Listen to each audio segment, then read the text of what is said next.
The Fusion page in DaVinci Resolve can be an incredible tool, but if you're not familiar with it, it can feel like a wild and overwhelming place.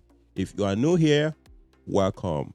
I create tutorials mainly focused on video editing and DaVinci Resolve, covering everything from the basics to advanced techniques. And if you've been following along, you know we've explored many aspects of the Fusion page. Today, we are taking a step back to the fundamentals, making sure you have a solid foundation to build on. Let's dive into DaVinci and get started. Okay, so now we are in DaVinci. Before we begin, I'm going to give you a quick review of the pages that we have in DaVinci Resolve. Okay, so we have the media page. This is where you could do a lot of your importing of medias. Okay, this page is dedicated for that. Okay, you have a lot more stuff you could do here. And we have the cut page. This is to edit faster. It gives you tools to edit a bit faster. Well, I don't use this that often, so okay. And this is edit page. So this is one of the main pages. If you're familiar with other editing softwares, you're going to be familiar with this. And this is the Fusion page. And this is where we are going to be spending a lot of our time today. Okay, this is the color page. This is a page focused on the color grading of your work. And this is the Fairlight page. This is the audio, the music, and so on. And this is the deliver page. Okay, this is where you deliver your final product. Okay, so let's head back to the edit page. This is usually the main page where you begin, or this is where a lot of people do their editing at. Okay, so regardless, most of the time you have to begin in the edit page. Okay, so we have a blank right now on the edit page. If we need to start any work, we need a video, a picture, okay, and so forth and so on. All right, so if you have a video, like I have a video right here on my media pool, so you could drag it to the timeline. I'm assuming you are a little bit familiar with this before we actually dive into the Fusion page. Okay, so we're not going to spend too much time on the edit page. Let's head to the effects. Okay, so we do have a lot of presets here, generators, titles. These are all preset by DaVinci Resolve, basically free. And we have few paid ones. All right, so I'm going to get a solid color because you need something to start your work with. Okay, so I'm just gonna get a solid color here. Okay, and we could select that solid color and we could change the color. So let's change this to green. Okay, so now, as you can see, we have the viewer. The viewer shows you what you are going to be seeing. Okay, so I'm going to grab another color and I'm going to place it on top. So the new color now covers the one below because the one on top is the one that you could see. Okay. All right. So let's change this to blue. Okay. Let's do one more. Okay, so as you're doing this, you are also creating video layers. This is video layer 1, video layer 2, and video layer 3. Okay, so the top one is black, and this one is blue, and this one is green. So I just did that so that you could have some kind of picture embedded in your mind, because now we are going to dive into the Fusion page. Now we are going to head to the Fusion page. With this one, I'm going to use the adjustment clip. All right. If you want to know more of the adjustment clip, we have many videos on this page explaining the adjustment clip. But now we don't have time for that. Okay, so that's under effects. So we're going to jump to adjustment clip and we are going to head to adjustment clip and we are going to select it. Then we are heading to Fusion from here. Okay, boom. So if that was a video and you head into the Fusion page, the video is going to be the media, and of course you need a media out, which is your final product. So in the Fusion page, we have a lot of tools here, and here they do call it nodes. They don't call it tools, but nodes, tools, they're the same thing. Right here, they are readily available for you here. Okay. But DaVinci Resolve have many tools, okay? And to access those tools, all you need to do is to hit Shift and Space.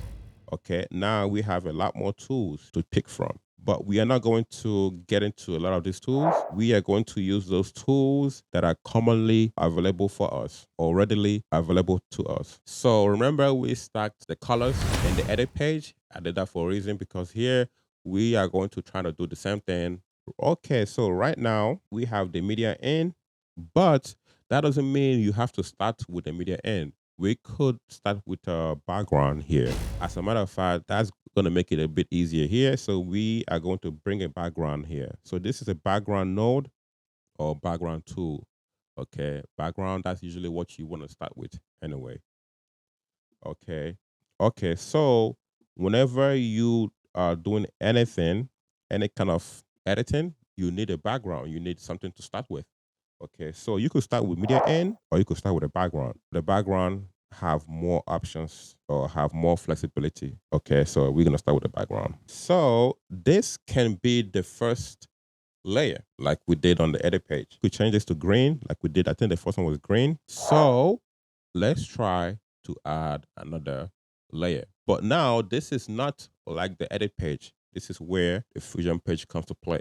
All right, so here to add a new layer here, we could bring down the node down here and we need to join this node. As you can see, the background is connected to the media out.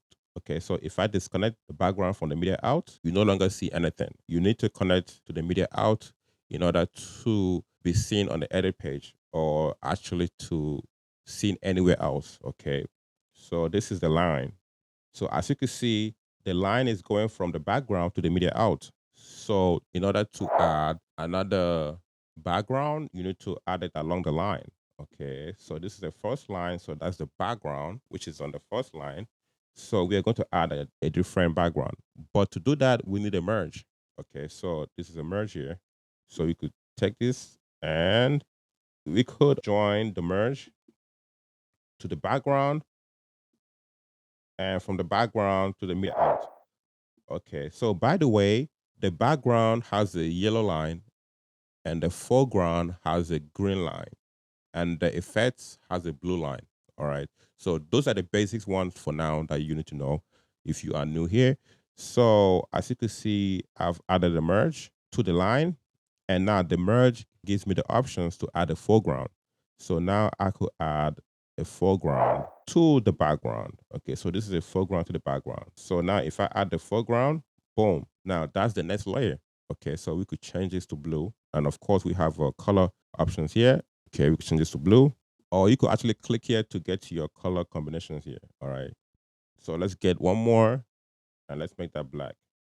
Okay. What we did there was we grabbed the merge and we connected the merge, then we connected it to the media out. Now that's a long process. Okay, so that's a shorter way to do that. We could easily just drag the output from the background and drag it to the output of the merge, and it's going to do the same thing. It's going to create a merge for you. So as you can see, we have 3 layers. All right, so this is the background connected to the merge with another background, but it's the foreground. These are 2 foregrounds. Okay, so we could add different things to the line. The way you see it is exactly where you placed it. So right now, if I disable this, you could disable it by hitting Control P or Command P. Now you are going to see the blue. If I disable the blue, now you're going to see the main background. Okay, so let's enable it back. The arrangement becomes very important. The fundamentals of Fusion is how you actually arrange the nodes. Before you want to know how to use the tools independently, you want to know how to arrange them first. So how you arrange them matters a lot. Now let's talk about the merge. Okay, so think about the media out as a TV. Okay, so that's what you're going to be seeing in this space right here. So let's zoom out a little bit. The media out is the final TV, but these merges, think as them as a sub TV. Okay, if we put this merge on the screen right now, the first merge, it's going to show the blue because the blue is a combination of the background here and the background here. That's a mini TV of its own. And the merge here is also another TV of its own. So there is nothing between this merge and the media out. So whatever you're seeing on this merge is the same as the media out. Okay, so now if I add, let's say a text here, and let's put text here, let's write something on the text. So when you put a text, it's going to show blank until you head to the inspector and add something to the text. Now we have a box where you could add whatever you want to add to the text. Let's just use the letter word. All right.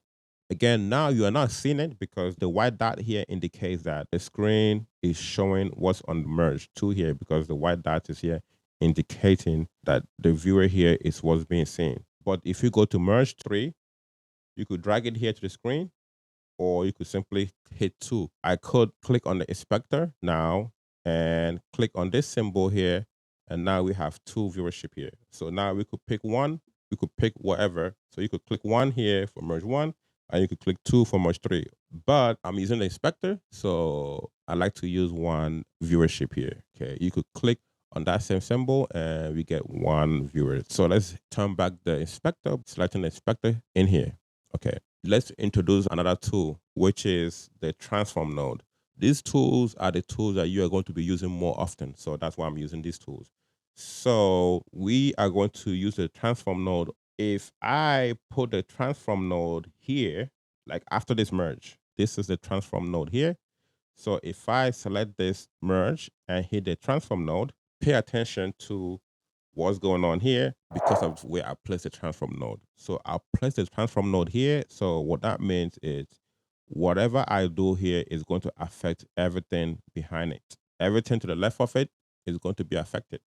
Okay, but it's not going to affect anything to the right of it.